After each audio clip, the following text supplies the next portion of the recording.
Hello दोस्तों, नमस्कार। स्वागत है आपका आपके यूट्यूब चैनल एग्जाम 91 पे। दोस्तों देखिए, हम लोग जो है यूपी पेट के लिए जो आपको प्रैक्टिस सेट दे रहे थे। अब जैसा कि आज मैंने कमेंट में पढ़ा हुआ भी था, उसमें बच्चे कह रहे हैं कि सर इसको अलग अलग चैप्टर में दीजिए, अलग अलग सब्जेक्ट में दीजिए। तो देखिए, मैं कोशिश तो यही है कि आपको अलग अलग सब्जेक्ट में चीज़ें प्रोवाइड की जाएँ। तो देखिए, यहाँ पे तो ये कंबाइंड जीएस है। ये एक तरीके से कह सकते हैं कि ये प्रीवियस ईयर्स के सारे पेपर हैं। यूपी ट्रिपल एस सी जहाँ से भी पेपर कराता है, ये सारे क्वेश्चंस वही हैं। आपको जीएस के वो क्वेश्चंस मिलेंगे जो यूपी ट्रिपल एस सी कहीं ना कहीं से कराता है। फिर दो इसके आपको अलावा हिंदी अलग से मिल जाएगी। फिर उसके अलावा हम लोग आते हैं कि इकोनॉमिक्स भी आपको मिल जाएगी, पॉलिटी अलग से मिल जाएगी, हिस्ट्री अलग से मिल जाएगी। तो ये जो पोर्शन है आपको ये यहाँ से ऐसे करके मिलता रहेगा। तो और हाँ, ये क्वेश्चन ऐसा नहीं है कि सिर्फ यूपी ट्रिपल एस सी पेट के लिए इंपॉर्टेंट है, नहीं। ये आपके लिए, ये आपको जो आपका यूपीपी का एग्ज़ाम होना है, यूपीपी पुलिस का, ये उसके लिए भी एग्ज़ाम के लिए इंपॉर्टेंट है। तो आप लोग इसको भी फोकस पे ध्यान रखिएगा कि आपको यूपी पुलिस के लिए भी यहाँ से क्वेश्चन फंसेंगे और आपको इसको देखना है। तो जो भी लोग मेरे जो बच्चे जो स्टूडेंट्स लोग जो हैं जो यूपी पुलिस की तैयारी कर रहे हैं, वो इसको भी पूरा देखें। चलिए, पहला क्वेश्चन देखते हैं। लिखा हुआ निम्नलिखित में से कौन सी प्रेमचंद्र की कृति नहीं है। लिखा है कर्मभूमि, मानसरोवर, शतरंज के खिलाड़ी और मैला आंचल। तो दोस्तों, जो मैला आंचल लिखा हुआ है, यही जो है इनकी जो है कृति नहीं होगी। बाकी कर्मभूमि हो गए, मानसरोवर, शतरंज के खिलाड़ी, गबन और ये नमक का दरोगा, ये सब जो है मुंशी प्रेमचंद्र की कृतियाँ हैं। बाकी जो मैला आंचल है, ये फणीश्वर नाथ रेणु की है। तो यहाँ पे ये फणीश्वर नाथ रेणु वाली अलग हो जाएगी। चलिए, 2 नंबर देखिए। लिखा हुआ है आना जाना में अपेक्षित विराम चिन्ह है। आना जाना, इसमें जो जो डैश का चिन्ह ये जो लगा है, इंग्लिश में तो आप डैश का चिन्ह कह लेते हैं, हिंदी में क्या होता है? तो दोस्तों, ये हिंदी में योजक चिन्ह जाना जाता है। क्या होता है? योजक चिन्ह। यही द्वंद्व समास में आपका यही चिन्ह आता है। 3 नंबर देखिए, निम्नलिखित में से किस वाक्य में विराम चिन्ह का सही प्रयोग नहीं हुआ है। हे प्रभु, मुझे शक्ति दो। वह घर आया या नहीं? राम राम, उसने यह क्या कर दिया? तुम समझते हो कि वह निरा बालक है, परंतु वह अच्छों के कान काटता है। तो इसमें जो है सही कौन सा हो जाएगा? इसमें जो प्रयोग जो सही से प्रयोग नहीं हुआ है वो कौन सा हो जाएगा? चौथा। क्योंकि चौथे में क्या हो जाएगा कि देखो, बाकी सब में तो सही लिखा हुआ है, चौथे में जो लिखा हुआ है कि परंतु के पूर्व अर्धविराम लगेगा। पर जो मतलब ऐसे सीधे समझिए, जैसे ये परंतु लिखा हुआ है, यहाँ पे एक अर्धविराम लगना चाहिए था ऐसे करके, वो नहीं लगा हुआ, यही गलत हो जाएगा आपका। चलिए, परिपत्र कब जारी किया जाता है? अच्छा, चलिए, संबद्ध या अधीनस्थ कार्यालयों के साथ पत्राचार के समय बैठक के लिए महत्वपूर्ण निर्णय को कार्यान्वित करने के उद्देश्य से किसी अधिकारी की लिखित शिकायत प्राप्त होने पर पुराने भेजे गए पत्र के अनुपालन के लिए पुनः निर्देश देते समय। तो परिपत्र का मतलब होता है जब संबद्ध या अधीनस्थ कार्यालयों के साथ पत्राचार के समय। 5 नंबर में क्या हो जाएगा? शायद कल निकुंज यहाँ आए, किस वाक्य किसका उदाहरण हो जाएगा? तो जब शायद शब्द लग गया तो यहाँ से आपको ये पता चल गया होगा कि अगर शायद शब्द लगा है तो ये संदेहवाचक बन जाएगा।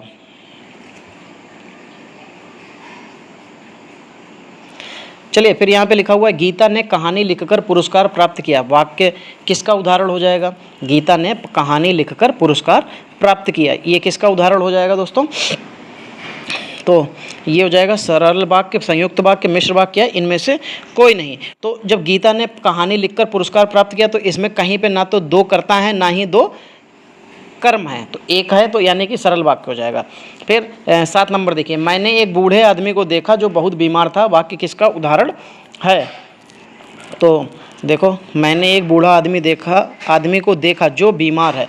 अब यहाँ पे दोस्तों देखिए, यहाँ पे जो है आपके सामने इसमें जो है देखा के बाद देखिए एक अर्धविराम लगा हुआ है, ठीक है। और ये अर्धविराम क्या हो जाएगा? अर्धविराम से ये मिश्र वाक्य बन जाएगा। फिर देखिए, यहाँ पे एक अनुच्छेद दिया है जिसको पढ़कर 8 से लेकर 11 तक के जो है क्वेश्चन उनको आंसर करना है। क्या लिखा हुआ है? सच्चा उत्साह वही होता है जो मनुष्य को कार्य करने के लिए प्रेरणा देता है। मनुष्य किसी भी कारणवश जब किसी के कष्ट को दूर करने का संकल्प करता है, तब जिस सुख को वह अनुभव करता है वह सुख विशेष रूप से प्रेरणा देने वाला होता है। जिस भी कार्य को करने के लिए मनुष्य में कष्ट, दुख या हानि को सहन करने की ताकत आती है, उन सब से उत्पन्न आनंद ही उत्साह कहलाता है। उदाहरण के लिए, दान देने वाला व्यक्ति निश्चय ही अपने भीतर एक विशेष साहस रखता है और वह है धन त्याग का साहस। यही त्याग यदि मनुष्य प्रसन्नता के साथ करता है तो उसे उत्साह से किया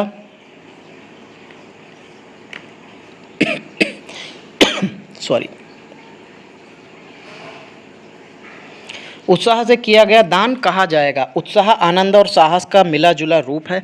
उत्साह में किसी न किसी वस्तु पर ध्यान अवश्य केंद्रित होता है, वह चाहे कर्म पर, चाहे कर्म के फल पर और चाहे व्यक्ति या वस्तु पर हो। इन्हीं के आधार पर कर्म करने में आनंद मिलता है, इन्हीं के आधार पर कर्म करने में आनंद मिलता है। कर्म भावना से उत्पन्न आनंद का अनुभव केवल सच्चे वीर ही कर सकते हैं, क्योंकि उनमें साहस की अधिकता होती है। सामान्य व्यक्ति कार्य पूरा हो जाने पर जिस आनंद का अनुभव करता है, सच्चा वीर कार्य प्रारंभ होने पर ही उसका अनुभव कर लेता है। आलस्य उत्साह का सबसे बड़ा शत्रु है। जो व्यक्ति आलस्य से भरा होगा उसमें काम करने के प्रति उत्साह कभी उत्पन्न नहीं हो सकता। उत्साही व्यक्ति असफल होने पर भी कार्य करता रहता है। उत्साही व्यक्ति सदा दृढ़ निश्चयी होता है। चलिए 8 नंबर देखिए क्या लिखा हो। सच्चे वीर वे होते हैं जो कर्म भाव से,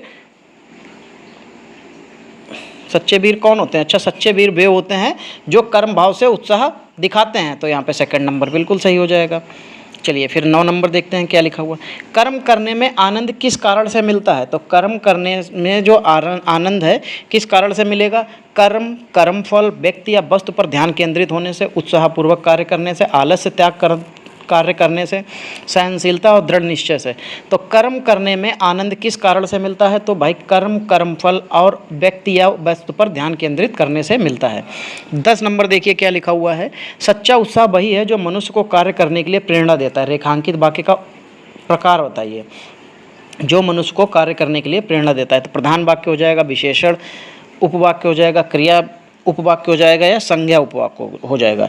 तो देखो, जब यहाँ पे सच्चा व्यक्ति वही है जो क्या करे, मनुष्य को कार्य करने के लिए प्रेरणा देता है, तो ये विशेषण उपवाक्य हो जाएगा। ठीक है, क्या हो जाएगा? विशेषण उपवाक्य। देखो होता है क्या, जब कोई उपवाक्य जो है किसी दूसरे उपवाक्य में आय, संज्ञा या सर्वनाम की विशेषता प्रकट करता है, उसमें विशेषण उपवाक्य हो जाता है। तो सच्चा व्यक्ति कौन है? मनुष्य। तो इसलिए वहाँ पे ये विशेषण उपवाक्य हो जाएगा।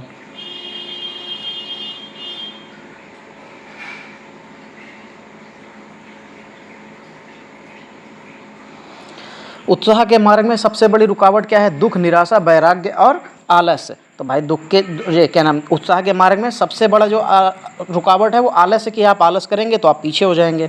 12 नंबर, अभय और उभय में समरूपीय निम्नलिखित निम्नार्थक हो जाएंगे। तो अभय मतलब वो होता है जिसको कोई डर नहीं होता है। ठीक, और उभय मतलब उभयनिष्ठ कह सकते हैं कि जो दोनों में होता है। तो निडर और दोनों, ये सही हो जाएगा। चपला और चपल के समरूपी भिन्नार्थक हैं, कौन हो जाएंगे? चपला और चपल के जो है भिन्नार्थक कौन कौन से हो जाएंगे? तो देखो, जो चपला मतलब होता है बिजली और चपल मतलब क्या होता है? तेज। तो यहाँ पे पहला ऑप्शन बिल्कुल सही हो जाएगा। चलिए 14 नंबर देखिए। सही अर्थ वाले श्रुति सम भिन्नार्थक युग्म का चयन करना है। तो देखिए, शीत का लिखा हुआ है शीत, ठंडक का तुषार, शीत का शीत, श्वेत स्त्री का अपहरण, मतलब श्वेत स्त्री का अपहरण। फिर लिखा हुआ शीत, शीत का लिखा हुआ शीत, फिर उसका ठंडा, ठंडा का मतलब तेज किया गया। तो यहाँ पे ये तीसरा जो दिख रहा है यही बिल्कुल सही हो जाएगा। ठीक है, शीत और शीत, शीत और शीत का मतलब होता है, शीत मतलब होता है ठंडा और शीत मतलब होता है तेज से किया गया, तेज किया गया। चलिए 15 नंबर देखिए क्या लिखा हुआ। किस विकल्प में सही विलोम युग्म है? किसमें सही विलोम युग्म? करुण, निष्ठुर, आस्तिक, अधार्मिक, संकल्प, अकल्प, सुदूर, विस्तार। तो सब गलत दे रखे हैं, पहले सही दे रखा है करुण का, निष्ठुर। फिर लिखा हुआ है यहाँ पे केंद्रित, केंद्रित और अधिकता में क्रमशः प्रत्यय इस प्रकार हैं। केंद्रित और अधिकता में प्रत्यय कब लगते हैं? प्रत्यय लगता है शब्द के अंत में। तो केंद्रित, केंद्रित का क्या हो जाएगा?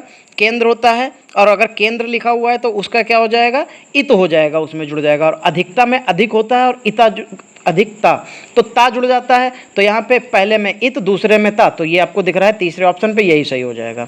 फिर 17 नंबर देखिए क्या लिखा हुआ है। लिखा हुआ है अली शब्द के अनेकार्थी शब्द होते हैं। तो अली मतलब दोस्तों भौरा भी होता है और कोयल भी होता है। क्या होता है? भौरा और कोयल। तो पहले ही ऑप्शन में आपको दिख रहा है। ठीक है, तो यहाँ पे यही सही हो जाएगा। वैसे जो है अली मतलब जो होता है उसका जो पर्यायवाची कह सकते हैं या उसका जो अनेकार्थी शब्द होता है वो सखी होता है। चलिए, पत्नी शब्द का पर्यायवाची शब्द याद बताना है आपको, क्या हो जाएगा? तो विभावरी, रजनी, चंचला, तड़ित। चंचला और तड़ित तो ये तो बिजली के हो जाते हैं। भार्या, प्राण प्रिया, वधु, तनुजा। तो भार्या पत्नी होता है, प्राण प्रिया भी पत्नी ही होता है।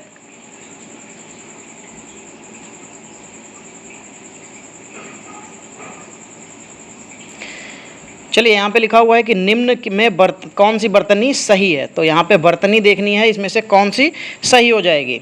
चलिए, चार दीवारी लिखा हुआ है, फिर चार दीवारी लिखा हुआ है, फिर उसके बाद में लिखा हुआ है चार दीवारी, फिर चार दीवारी।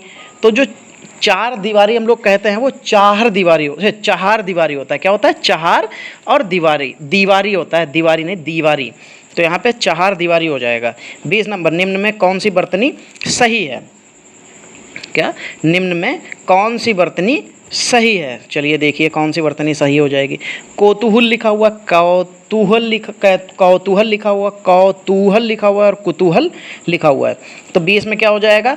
कौतूहल हो जाएगा। तीसरी वाला जो है जिसमें डबल मतलब बड़े ओ की मात्रा लगती है और औ बनता है, मतलब अ की मात्रा लगती है। 21 नंबर देखिए, महेश गीत गा रहा है, वाक्य में काल हो जाएगा। तो गीत गा रहा था, जब वो गीत गा रहा था उसने ख़त्म नहीं किया था और उस समय पे क्या था, वो ख़त्म नहीं हुआ, तो इसका मतलब वो अपूर्ण हो जाएगा, तो अपूर्ण भूत हो जाएगा। चलिए फिर देखिए 22 नंबर क्या लिखा हुआ है। सत्संग में जाने के बाद मन को शांति मिलती है, दिए गए वाक्य का काल पहचानना है। तो सामान्य भूतकाल, आसन्न भूतकाल, अपूर्ण भूतकाल या इनमें से कोई नहीं। तो सत्संग में जाने के बाद मन को शांति मिलती है, तो यहाँ पे तो भाई इसमें कोई भी विकल्प सही नहीं होगा। देखो, सामान्य भूतकाल तो है नहीं, आसन्न भूतकाल भी नहीं है और अपूर्ण भूतकाल भी नहीं, क्योंकि पूरा हो चुका है। ठीक, मिलती है और है लगा है, तो ये तो भाई आपका जो कह सकते हैं वर्तमान में होगा। 23 नंबर देखिए क्या लिखा हुआ है। 23 नंबर में लिखा हुआ है कि निम्नलिखित में से किस वाक्य में संदिग्ध वर्तमान काल है? रीना पढ़ती होगी, उसने खाया है, वर्षा हो रही है, वह पुस्तक पढ़ती है। तो निम्नलिखित में से किस वाक्य में संदिग्ध वर्तमान काल है? तो क्या होगा? रीना पढ़ती होगी, क्योंकि ये पढ़ती होगी, अब ये कन्फर्म नहीं, ये पता ही नहीं कि वो पढ़ती होगी या नहीं, बस बता सकते हैं, कह सकते हैं कि हाँ वो पढ़ती होगी। चलिए 24 नंबर देखिए क्या लिखा हुआ है। 24 नंबर में लिखा हुआ है चरण कमल बंदो हरिराई। इसमें कौन सा अलंकार हो जाएगा? तो देखो लिखा हुआ है श्लेष, उपमा या रूपक या अतिशयोक्ति। तो इनके जो हरि के जो पैर चरण हैं वो कमल के समान बताए गए हैं। क्या बताए गए हैं? चरण के समान इसमें बताए गए हैं। और जब उपमेय में उपमान का जो है कोई अंतर दिखाई देता है तब रूपक अलंकार वहाँ पे हो जाता है, तो इसलिए यहाँ पर भी रूपक अलंकार हो जाएगा। चरण कमल बंदो हरिराय, हाँ ठीक है। इसमें उपमेय का उपमान के साथ इसमें दोष रहित वो होता है, अंतर दिखाई देता है, दोष दिखाई देता है, ये कह सकते हैं। चलिए 25 नंबर देखिए। 25 नंबर में क्या लिखा हुआ है? जानने की इच्छा रखने वाला। इस शब्द समूह के लिए एक शब्द बताइए। तो जानने की इच्छा रखने वाला दोस्तों कौन होता है? जिज्ञासु होता है। 26 नंबर देखिए क्या लिखा है। निम्न में कौन सा शब्द स्त्रीलिंग है? इसके लिए मैं आपको बता चुका हूं कि इनको आप वाक्य में प्रयोग कर लीजिए। अगर वाक्य में प्रयोग करने पे ये स्त्रीलिंग बनते हैं तो ये स्त्रीलिंग हो जाते हैं, अगर ये पुल्लिंग बनते हैं तो पुल्लिंग हो जाते हैं। जैसे निम्न में कौन सा शब्द स्त्रीलिंग हो जाएगा? तो आज्ञा दी जाती है, आज्ञा कभी दिया जाता है नहीं कहा जाता है। मार्ग पर चला जाता है, ठीक है सॉरी। और परिमाण आता है, आती नहीं है। ग्रह होता है, होती नहीं है। तो यहाँ पे आज्ञा जो है ये स्त्रीलिंग शब्द हो जाएगा।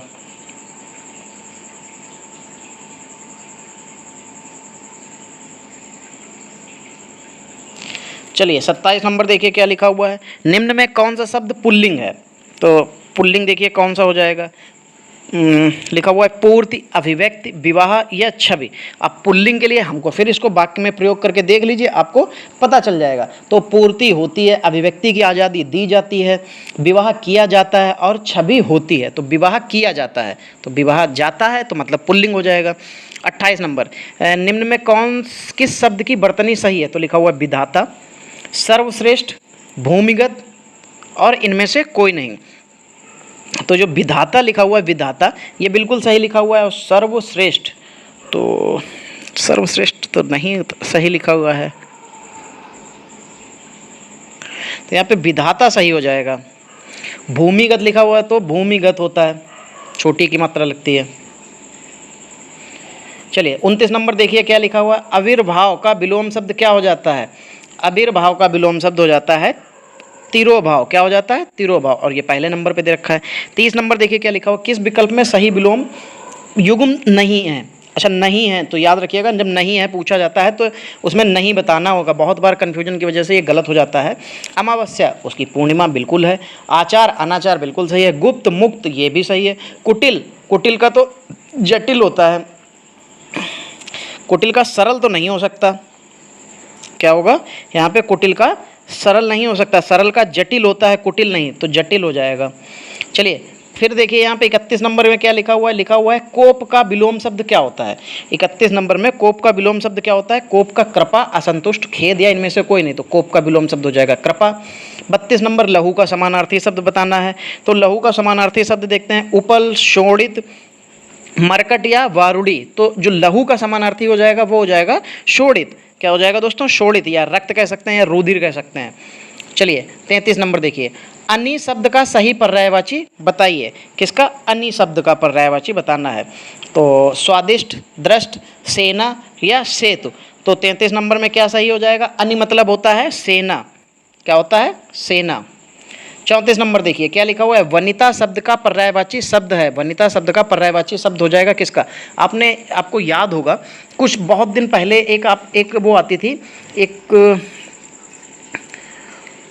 पत्रिका आती थी वनिता नाम की। तो वो कैसे होती थी? किसके लिए होती थी? वो सिलाई कढ़ाई बुनाई के लिए होती थी, वो महिलाओं के लिए होती थी। तो महिलाओं के लिए होती थी, तो इसका मतलब वनिता का मतलब ही महिला होता है, या पर्यायवाची उसका यही होता है। चलिए फिर देखिए 35 नंबर लिखा हुआ है उपकार को मानने वाला शब्द। उपकार को मानने वाला, इस शब्द समूह के लिए एक शब्द बताइए। उपकार को मानने वाला एक शब्द समूह जो है इसमें से बताइए। तो कौन सा होता है उपकार को मानने वाला? कृतज्ञ होता है। क्या होता है? कृतज्ञ। जो दिखाई नहीं देता है या दिखाई ना दे, उस शब्द समूह के लिए एक शब्द बताना है जो दिखाई ना दे, तो वो क्या होता है? वो अदृश्य होता है। ये तो आपको बहुत आसानी से पता होगा क्योंकि ये तो छोटी छोटी और बेसिक सी चीज़ें हैं। 37 नंबर देखिए, 37 नंबर में लिखा हुआ है सही विलोम शब्द। तो सही विलोम शब्द क्या हो जाएगा? किस विलोम में? सही युग्म है, तो सही युग्म देखना है, तो नेकी, भलाई। अच्छा नेकी का भलाई नहीं हो सकता, नेकी और भलाई एक ही जैसे हो जाते हैं। तरुण किशोर ये भी नहीं हो सकता, विभक्त और पृथक, विभक्त और पृथक अलग अलग एक ही जैसे हो जाएंगे। दीर्घकाय, कृशकाय ये विलोम शब्द का बिल्कुल सही हो जाएगा। चलिए फिर यहाँ पे 38 से लेकर 41 तक एक हमको अनुच्छेद दिया गया है, इस अनुच्छेद को पढ़ना है और उसके बारे में इसके ऊपर चर्चा करनी है। देखिए लिखिए क्या हुआ है। भारतीय मनीषी हमेशा ही इच्छा और अनिच्छा के बारे में सोचता रहा है। आज जो कुछ हम हैं उसे एक लालसा में सिमटाया जा सकता है, यानी जो कुछ भी हम हैं वह सब अपनी इच्छा के कारण से है। यदि हम दुखी हैं, यदि हम दास्ता में हैं, यदि हम अज्ञानी हैं, यदि हम अंधकार में डूबे हैं, यदि जीवन एक लंबी मृत्यु है, तो केवल इच्छा के कारण से ही है। क्यों है यह दुख? क्योंकि हमारी इच्छा पूरी नहीं हुई। इसलिए यदि आपको कोई इच्छा नहीं है तो आप निराश कैसे होंगे? यदि कहीं आप निराश होना चाहते हैं तो और अधिक इच्छा करें। यदि आप दुखी होना चाहते हैं तो अधिक उपेक्षा करें, अधिक लालसा करें और अधिक आकांक्षा करें। इससे आप और अधिक दुखी हो जाएंगे। यदि आप सुखी होना चाहते हैं तो कोई इच्छा ना करें। यही आंतरिक जगत में काम करने का गणित है। इच्छा ही दुख को उत्पन्न करती है। बिल्कुल सही बात है। चलिए तो लेखक ने आंतरिक जगत में काम करने का गणित किसे कहा है? तो किसे कहा है? भक्ति करने को, इच्छा ना करने को, विनम्र रहने को और कष्ट भोगने को। तो उसने क्या कहा है कि इच्छा ना करिए, इच्छा करेंगे तो आप परेशान रहेंगे, दुखी रहेंगे। चलिए फिर क्या लिखा हुआ है 39 नंबर में लिखा हुआ है कि भारतीय मनीषी के चिंतन का विषय क्या है? तो भारतीय मनीषी के चिंतन का विषय दोस्तों क्या हो जाएगा? जीवन मृत्यु का चिंतन, जीवन और आत्मा का चिंतन, इच्छा और अनिच्छा का चिंतन, प्रकृति पुरुष का चिंतन। तो आपको पैराग्राफ में किसके बारे में सबसे ज़्यादा बताया गया है? तो इच्छा और अनिच्छा का चिंतन के बारे में ही बताया गया कि इच्छा करेंगे तो परेशान रहेंगे, इच्छा करना छोड़ दीजिए, आपका भला हो जाएगा। 40 इच्छा का जीवन से क्या प्रभाव पड़ता है?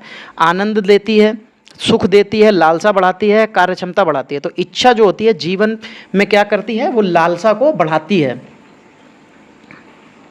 फिर 41 नंबर देखिए, 41 नंबर में क्या लिखा हुआ है? मानव के लिए जीवन एक लंबी मृत्यु कब बन जाता है? बीमारी में, सुख में, हर्ष में, इच्छाओं के बनने से। तो देखो जितनी ज़्यादा इच्छाएं उतना ज़्यादा जो है आपको कष्ट, और जितना ज़्यादा कष्ट तो उतनी लंबी मृत्यु कह सकते हैं। तो इच्छाओं के बनने से जो है। चलिए 42 नंबर देखिए, लालसा शब्द के दो पर्यायवाची कौन से होते हैं? तो इच्छा आकांक्षा, इच्छा बल, बल आकांक्षा, आकांक्षा और निराशा। तो लालसा मतलब ही होता है इच्छा और आकांक्षा। फिर 43 नंबर देखिए क्या लिखा हुआ है? जाति शब्द का बहुवचन रूप क्या होता है? जातियां, जातियां, जातियों या जातियां। ठीक, तो यहाँ पे देखो जातियाँ दो तरीके से लिखा हुआ है, एक में चंद्रबिंदी है और एक में सिर्फ अंग की बिंदी है। तो जो जाति का बहुवचन हो जाता है वो चंद्रबिंदी वाला हो जाता है जातियाँ। 44 नंबर, निम्नलिखित में कौन सा शब्द तत्सम नहीं है? अग्नि तत्सम है, चतुर्दश संस्कृत है, वत्स्य संस्कृत है, फूल भैया ये तद्भव हो जाएगा, तो यही आपका आंसर हो जाएगा। 45 नंबर देखिए क्या लिखा है, निम्नलिखित में से तत्सम शब्द छांटना है। तत्सम शब्द कौन से होते हैं? जिनमें संस्कृत के शब्द ऐसे के ऐसे उठा के रख लिए जाते हैं, उन्हीं को तत्सम शब्द कहते हैं। तो पहिया देश शब्द कह सकते हैं, या कह सकते हैं कि तद्भव है, आटा तद्भव है, खटिया तद्भव है, ये तो देश शब्द हो जाएगा खटिया तो, और सत्तू ये तत्सम शब्द हो जाएगा।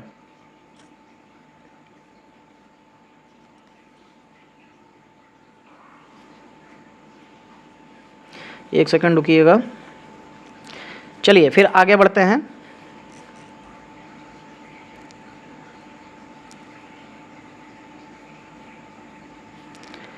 निम्नलिखित में से कौन सा शब्द तत्सम शब्द है? चलिए भाई देखिए कौन सा तत्सम शब्द हो जाएगा। खीर, घोड़ा, सप्तनी और सपत्नी, सत्तू। तो जब यहाँ पे तत्सम शब्द पूछा गया है तो ये सपत्नी जो लिखा हुआ है यानी कि पत्नी सहित, तो यही जो है आपका तत्सम शब्द हो जाएगा। 47 नंबर देखिए, निम्नलिखित में कौन सा शब्द तद्भव नहीं है? आम, हाथ, दूध, मयूर। तो आम सही है, आम्र होता है, हाथ का जो है भुजा होता है, दूध का जो है दूध का देखिए याद नहीं आ रहा, और उसके अलावा जो मयूर लिखा, मयूर का मतलब क्या होता है भाई? मोर होता है, तो ये तद्भव नहीं होगा, ये तो तत्सम शब्द हो जाएगा। 48 नंबर देखिए क्या लिखा हुआ है, स्कंद का तद्भव रूप है। स्कंद का तद्भव रूप पूछा जा रहा है कि स्कंद का तद्भव रूप क्या हो जाएगा? चलिए भाई देखिए क्या हो जाएगा, कंद, कांद या कंधा। तो ये तो कंधा लिखा हुआ है तो स्कंद मतलब कंधा हो जाएगा। 49 नंबर देखिए क्या लिखा हुआ है कि निम्नलिखित में से हरिद्रा का तद्भव रूप क्या हो जाता है? हरिद्वार, हल्दी, हल्दर, हरिंदर। तो हरिद्रा का मतलब होता है हल्दी।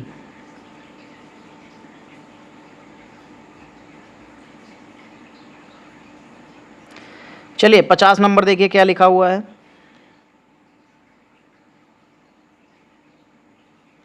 निम्नलिखित में से किस वाक्य में अपादान कारक का प्रयोग हुआ है? निम्नलिखित में से किस वाक्य में अपादान कारक का प्रयोग हुआ है? मोहन ने पत्र लिखा, हम आंखों से देखते हैं, बिल्ली छत से कूद पड़ी, गीता का भाई आया। तो अपादान कारक हुआ। अपादान कारक का मतलब होता है जब कोई चीज़ कहीं से अलग होती है। तो इसमें किस में अलग हुआ? मोहन ने पत्र लिखा, इसमें क्या अलग हुआ? कुछ नहीं। हम आंखों से देखते हैं, तो भैया ये तो देखते हैं, लेकिन इसमें कोई भी चीज़ अलग तो हो नहीं रही। बिल्ली छत से कूद पड़ी, तो अब बिल्ली जो है छत से अलग हो गई, क्योंकि वो कूदी तो छत से अलग हो गई, तो अपादान कहाँ पे हो जाएगा? यहीं पे हो जाएगा। ठीक, तो दोस्तों देखो आज के जो हमारे हिंदी के जो पूरे 50 क्वेश्चंस थे ये यहीं पे ख़त्म होते हैं। इसी तरीके से आपको डेली के daily Hindi, GS, economics, history, polity, इस तरीके से आपको अलग अलग चैप्टर के अलग अलग क्वेश्चंस मिलते रहेंगे। तो आप लोग ऐसे ही चैनल को फॉलो करते रहिए, चैनल को सब्सक्राइब कर लीजिए। अगर आपको ये सेशन अच्छा लगा तो वीडियो को लाइक और शेयर जरूर कर दीजिएगा। बाकी भाई नए लोग देखिए, आप लोग वीडियो तो देखते हैं लेकिन वीडियो को, चैनल को सब्सक्राइब नहीं करते हैं, चैनल को सब्सक्राइब भी कर लीजिएगा। चलिए दोस्तों मिलते हैं अगली क्लास में, तब तक के लिए जय हिंद दोस्तों।